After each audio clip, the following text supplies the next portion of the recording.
سلام به همه رفقا، خیلی مخلصیم. خیلیاتون پرسیده بودین که چجوری میتونیم جراردو و کارلوس رو بگیریم. با هم بریم قدم به قدم توضیح بدیم که بتونیم به راحتی بگیریمش. بچه اول وارد گزینه میشن میشین. وقتی میشن رو باز کردین اینجا قسمت فرند مچ هستش که عکس جرارد هم روش هست. وقتی وارد میشین من اینو رفتم و تیکش رو گرفتم. فقط کافیه که 10 بازی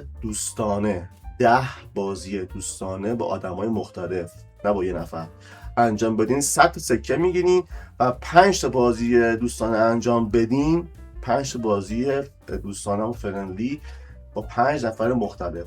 استیون جرارد رو به راحتی میتونیم بگیریم. به همین راحتی بودش. استیون جرارد میاد تو تیمتون و آماری که داره با هم چک کنیم. بعد درباره کارلوس هم صحبت میکنیم. میریم تو قسمت مایتین.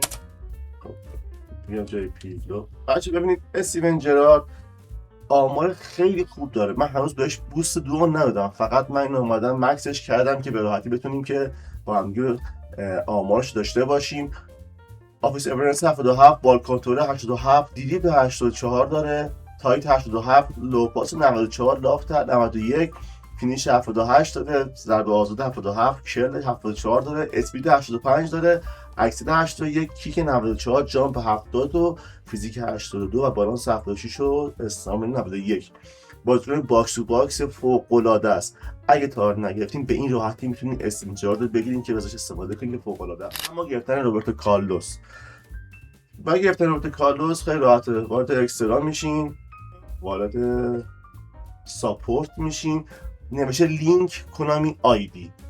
خب یعنی اولین گزینه تو قسمت ساپورت برین لینک کنامی آیدیه که میزنید و اینجا وارد سایت میشین و یه ایمیل میزنین و یه پسورد میزنین، بعد لینک میشین به کنامی.